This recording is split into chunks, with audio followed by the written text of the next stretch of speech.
नमस्कार, स्वागत है आपका आवाज समाचार में और a very happy birthday to CNBC Awaaz. मैं हूं आपके साथ निकिता बागवान। खबरों की शुरुआत करेंगे हेडलाइंस से।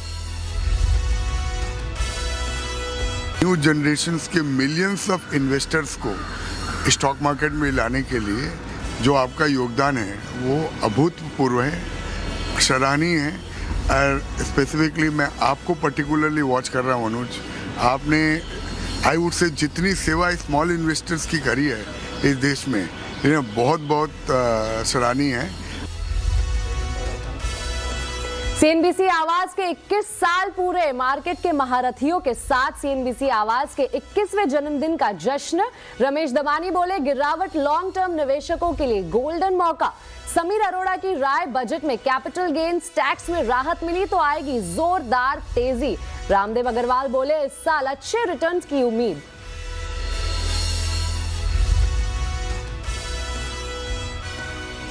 आईपीओ मार्केट बंद होना चाहिए। जो आपको फ्लो है, एसआईपी फ्लो है, वो तो कंटिन्यूअस है। Then the money start flowing into the secondary market instead of coming to the primary market. FII भी देखता है कि भाई अभी किसको बेचे।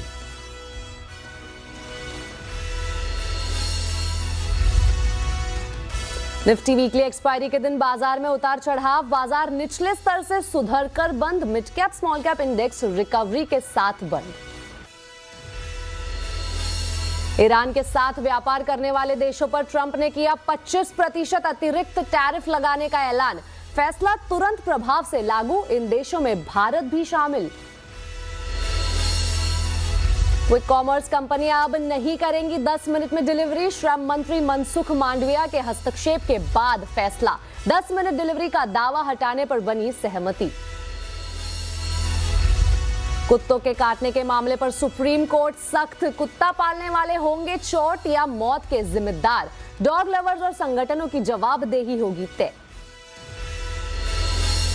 विदेश मंत्री जयशंकर ने किया ब्रिक्स इंडिया 2026 का लोगो लॉन्च। ह्यूमैनिटी फर्स्ट और पीपल सेंट्रिक दृष्टिकोण पर आधारित थीम। इस साल ब्रिक्स की मेजबानी करेगा भारत। आज मुंबई में बीएमसी चुनाव प्रचार का आखिरी दिन। महाराष्ट्र में ठाकरे बंधुओं के एक साथ आने पर बोले आदित्य ठाकरे, कहा राज ठाकरे की पहल पर हुआ गठबंधन। सेना प्रमुख उपेंद्र द्विवेदी का बड़ा बयान, ऑपरेशन सिंदूर जारी है। सीमा पर 8 आतंकी कैंप आज भी एक्टिव, किसी भी दुस्साहस का देंगे करारा जवाब।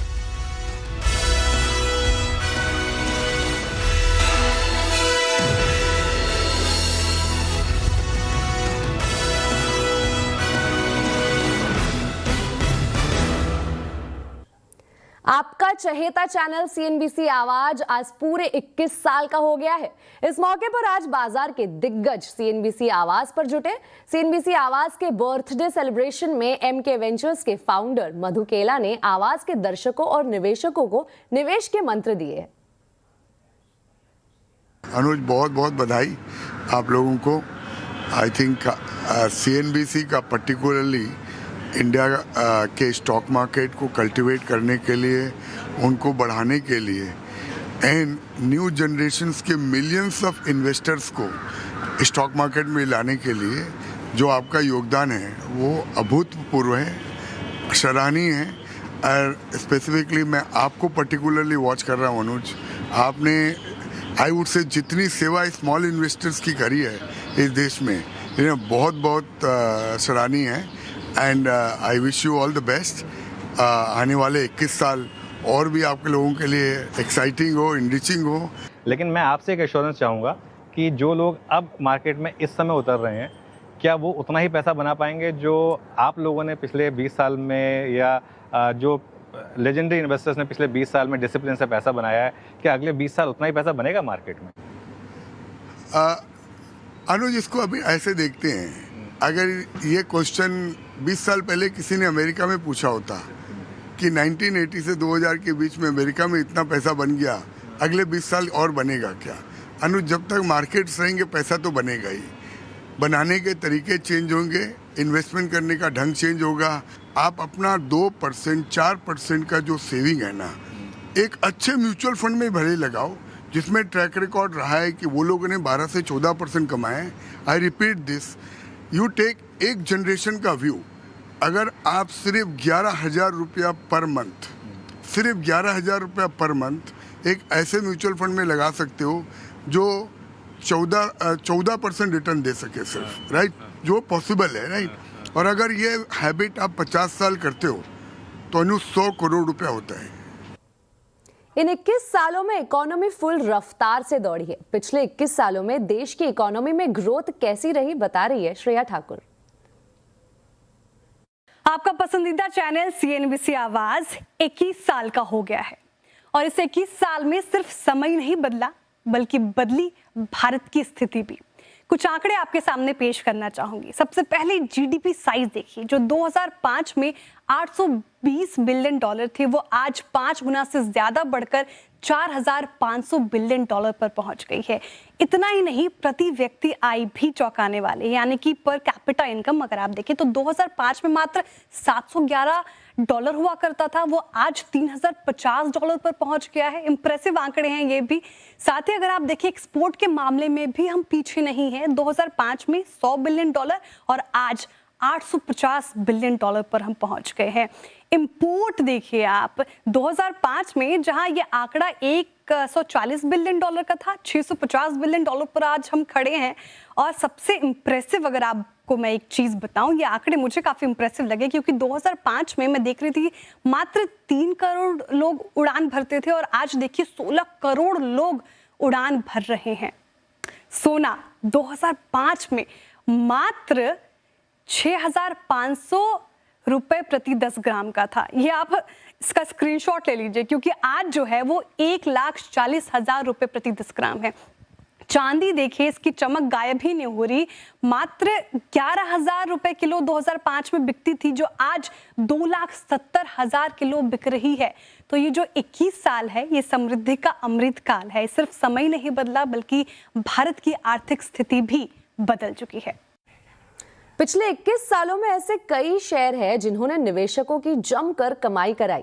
21 सालों में वेल्थ क्रिएशन की जर्नी कैसे रही है, बता रहे हैं आशीष चतुर्वेदी। पिछले 21 सालों में लंबी लिस्ट है स्टॉक्स की जहां पर निवेशकों का बड़ा पैसा बना और इस कड़ी में सबसे पहला स्टॉक हम देखते हैं टाइटन है, जहां पर मैसिव वेल्थ क्रिएशन है। एडजस्टेड बेसिस पर इसका भाव देखें तो 2005 में केवल 9 रुपए था, अब आप देखिए 4,000 रुपए के पार ट्रेड कर रहा है। यानी आपने अगर इस स्टॉक के अंदर 1 लाख रुपए निवेश किए होते तो आज वो 1 लाख की वैल्यू होती 5 करोड़। और इसी के साथ बजाज फाइनेंस की भी बात कर लेते हैं।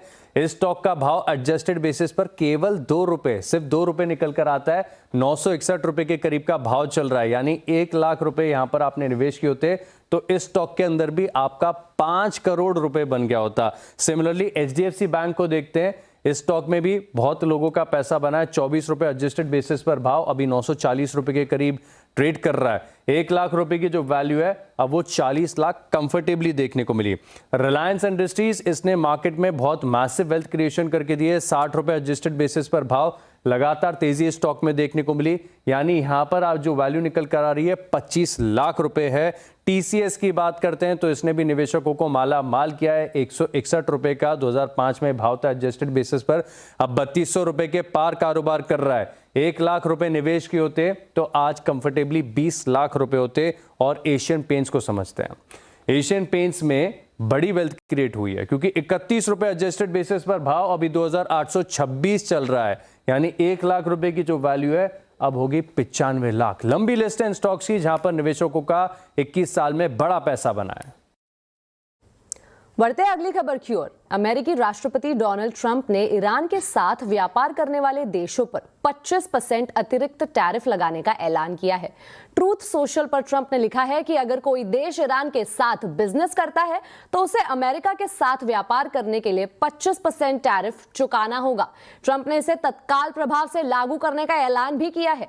ट्रंप का यह फैसला ईरान के बड़े ट्रेड पार्टनर्स जैसे रूस, चीन, ब्राजील और तुर्की जैसे देशों को प्रभावित करेगा। होगा। यह कदम ईरान में चल रहे सरकार विरोधी प्रदर्शनों और प्रदर्शनकारियों पर की जा रही कथित हिंसक कार्रवाई के जवाब में उठाया गया है।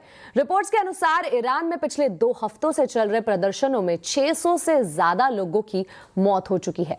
ट्रंप प्रशासन का मकसद ईरान पर आर्थिक दबाव बढ़ाना है ताकि वहां की सरकार को घुटनों पर लाया जा सके। हाल में ट्रंप ने ईरान को बातचीत के पेशकश के साथ साथ सैनिक कार्रवाई की भी धमकी दी है।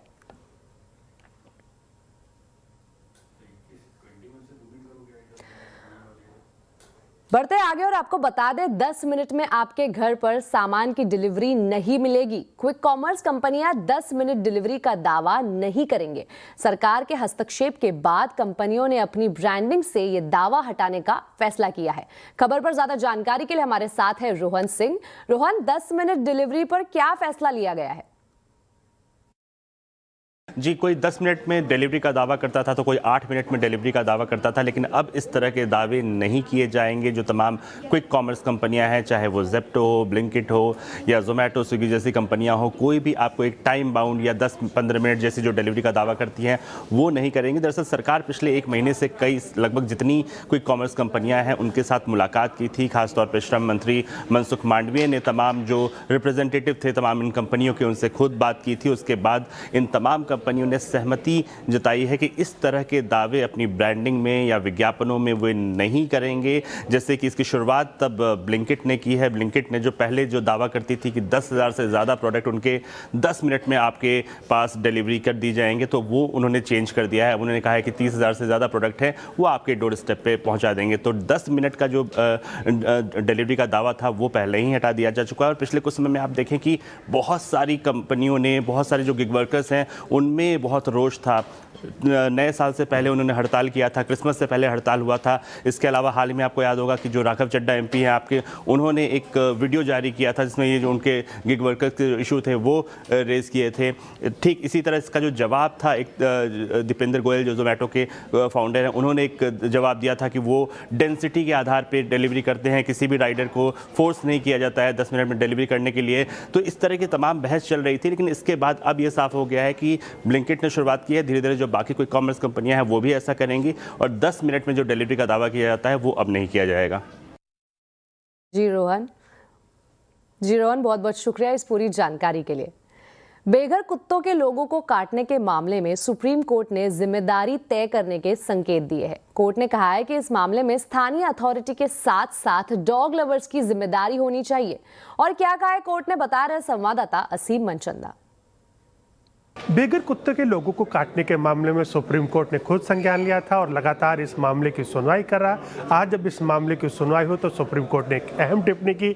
सुप्रीम कोर्ट ने कहा अगर बेघर कुत्ते किसी को काटते हैं, किसी को चोट पहुंचाते हैं तो इसमें जिम्मेदारी किसकी होगी। सुप्रीम कोर्ट ने साफ कहा कि इस मामले में जो भी लोकल सिविल अथॉरिटीज़ हैं उनकी जिम्मेदारी होगी। सुप्रीम कोर्ट ने डॉग लवर्स के ऊपर भी सवाल उठाया। सुप्रीम कोर्ट ने कहा कि इससे मामलों में डॉग लवर्स की भी जिम्मेदारी होनी चाहिए। इन लोगों की कुत्तों के प्रति भावनाएं हैं लेकिन इंसानों के प्रति कोई भी सहानुभूति नहीं है। सुप्रीम कोर्ट ने साफ किया कि अगर कुत्तों के काटने से अगर लोगों की मौत होती है तो अदालत इस मामले में आंखें मूंद करके नहीं बैठ सकती है। इस मामले में राज्यों की जिम्मेदारी मानी जाएगी। सुप्रीम कोर्ट ने यह भी संकेत दिया कि राज्यों को कुत्तों को काटने के मामले में लोगों को मुआवजा, भारी मुआवजा देना पड़ेगा, क्योंकि 5 साल हो चुके हैं और राज्यों ने अभी तक नियमों का पालन नहीं किया। हालांकि सुप्रीम कोर्ट ने अभी इस मामले में अपना फाइनल आदेश नहीं दिया है। सुप्रीम कोर्ट आगे भी इस मामले की सुनवाई जारी रखेगा और 20 जनवरी को इस मामले की सुनवाई सुप्रीम कोर्ट में दोबारा से होगी।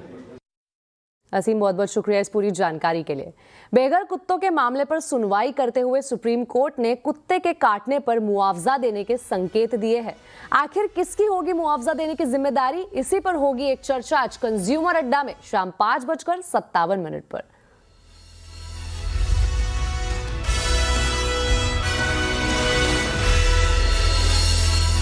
भारत का सालाना केमिकल्स कारोबार $220 बिलियन का है। गुजरात इसमें आगे है। केमिकल सेक्टर की बजट से क्या है डिमांड, जानने की कोशिश की हमारे संवाददाता केतन जोशी ने।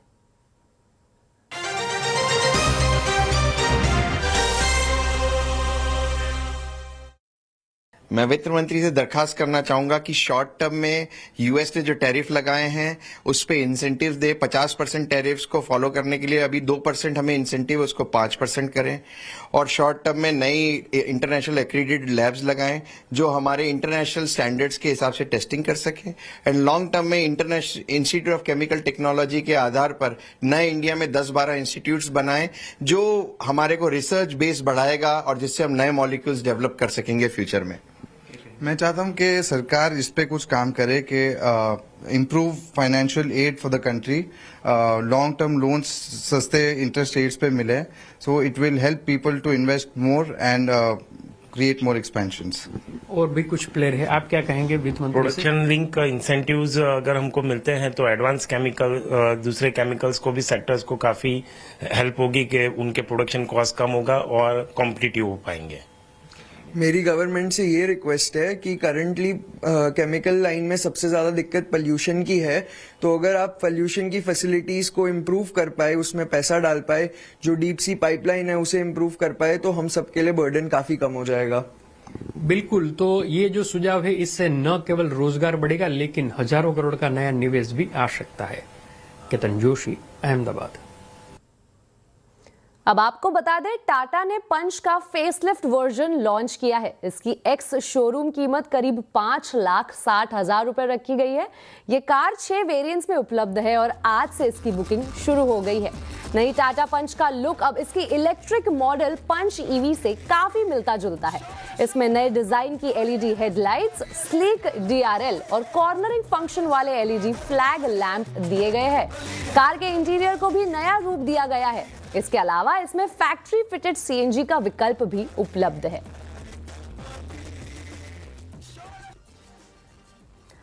भारत ब्रिक्स शिखर सम्मेलन की अध्यक्षता की तैयारियों में तेजी से जुटा है। आज विदेश मंत्री एस जयशंकर ने ब्रिक्स इंडिया 2026 के लिए लोगो, वेबसाइट और थीम को लॉन्च किया। ब्रिक्स इंडिया का लोगो परंपरा और आधुनिकता का मेल है। लोगो की पंखुड़ियों में सभी ब्रिक्स सदस्य देशों के रंग शामिल है जो एकता, विविधता और साझा उद्देश्य की भावना को दिखाते हैं। मौके पर जयशंकर ने कहा कि ब्रिक्स 2026 की थीम क्षमताएं बढ़ाना, नवाचार को बढ़ावा देना और सभी के फायदे के लिए सतत विकास सुनिश्चित करना है। Our chairship theme, building for resilience, innovation, cooperation and sustainability. The logo that we unveiled today reflects this approach. It combines elements of tradition and modernity, and the petals incorporate the colors of all BRICS member countries, representing unity in diversity and a strong sense of shared purpose. अब आपको बता दें, थल सेना अध्यक्ष general Upendra Dwivedi ने कहा है कि ऑपरेशन सिंदूर खत्म नहीं हुआ है। ऑपरेशन सिंदूर पाकिस्तान के आतंकी ठिकानों को खत्म करने के लिए शुरू किया गया था। ग्राउंड पर आज भी सेना पूरी तरह तैयार है। भविष्य में किसी तरह के दुस्साहस का माकूल जवाब दिया जाएगा। जनरल द्विवेदी ने यह भी कहा कि चीन और पाकिस्तान के बीच 1963 में हुए शक्सगाम घाटी समझौते को भारत गैर कानूनी मानता है और वहां किसी भी तरह की गतिविधि को मान्यता नहीं देता। जनरल ने कहा कि भारत चीन के बीच एलएसी पर हालात स्थिर है, लेकिन वहां लगातार चौकसी रखी जा रही है। उन्होंने कहा कि ऑपरेशन सिंदूर ने पाकिस्तान की न्यूक्लियर धमकी की पोल खोल दी है। 8 कैंप्स अभी भी वहाँ पे एक्टिव हैं हमारी नॉलेज में, और उस पे अभी भी लोग बैठे हुए हैं। कितने बैठे हैं ये अलग अलग इसके सोच विचार हैं, बट हमारी तरफ से अगर देखा जाए तो तकरीबन 100 से 150 लोग हो सकता है वहाँ पर बैठे हों। जहाँ तक हमारी अलर्टनेस है, लाइन ऑफ कंट्रोल में अलर्टनेस पूरी है, क्योंकि ऑपरेशन सिंदूर ऑन है। Shaksgam valley is concern, India considers 1963 agreement between Pakistan China as illegal. Therefore, any activity in Shaksgam Valley is concerned, we do not approve of it, and in this terms MEA has already issued the statement. Therefore, the joint statement which has been issued in China, what I understand about the CPEC 2.0, we do not accept it, and we consider that it is an illegal action which is being carried out by the two nations.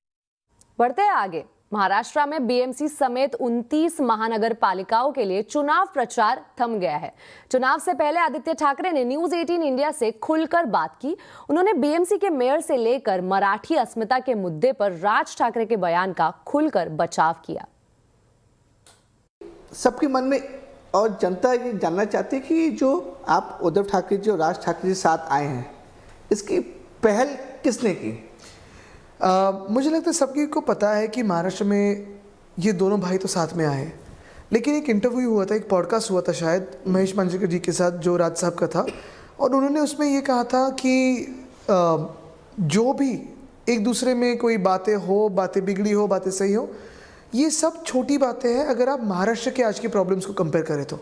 और दोनों भाई ये सारे जो बीच में जो बातें हुई थी या 20 साल पहले बातें हो, कुछ ठीक हो कुछ गलत हो, उसे दूर करके साथ में आए। मुझे लगता है ये पहल एक इन्होंने ऐसे करके एक एक कदम आगे करते गए। लेकिन जैसे ही वो बयान आया और जैसे ही उद्धव साहब ने भी कहा कि चलो साथ में आने की ये सही समय है, पूरे महाराष्ट्र में एक अलग जोश बन चुका था, एक उत्साह बन चुका था, और फिर पीछे मुड़ना मुमकिन नहीं भी है और ठीक भी नहीं था। और मुझे लगता है जो हुआ वो इतना सही हुआ कि महाराष्ट्र में एक ताकत बन चुकी है। साथ में तो बैठे हैं, लेकिन सबसे बड़ा who is the boss? Boss कौन होगा? अगर आप लोग जीतते हैं बीएमसी में, राज ठाकरे जी बॉस होंगे या फिर उद्धव ठाकरे जी बॉस होंगे? मतलब एक वन मैन तो बॉस बनेगा ना कि देखो, आपको सच बात बताऊं, पार्टी में तो बॉसेस क्लियर है, दोनों पार्टी में अपने अपने बॉसेस क्लियर है, अभी आपका गठबंधन हो गया। लेकिन दोनों फैमिली अगर आप जैसे आज एक तरीके से साथ में आई है, दोनों भाई साथ में आए हैं, अगर आप उनके साथ बैठो तो वो एक दूसरे के मन को जानते हैं, दिल को जानते हैं। और मुझे लगता है कि दोनों भाइयों में कभी ये बॉस है और ये बॉस, ऐसा नहीं हो सकता है। दोनों भाई और दोनों बॉस के लिए एक साथ नहीं आए, दोनों आए हैं, वो मुंबई के लिए साथ में आए, महाराष्ट्र के लिए साथ में आए। वहीं मुंबई में बीएमसी का 10 साल बाद चुनाव हो रहा है, लेकिन सबसे बड़ा सवाल है कि मुंबई का विकास आखिर कैसे होगा। आवाज अड्डा में आज हम इसी पर कर रहे हैं चर्चा। सबकी मुंबई, सबका विकास। शाम 7:57 पर जरूर जुड़िएगा।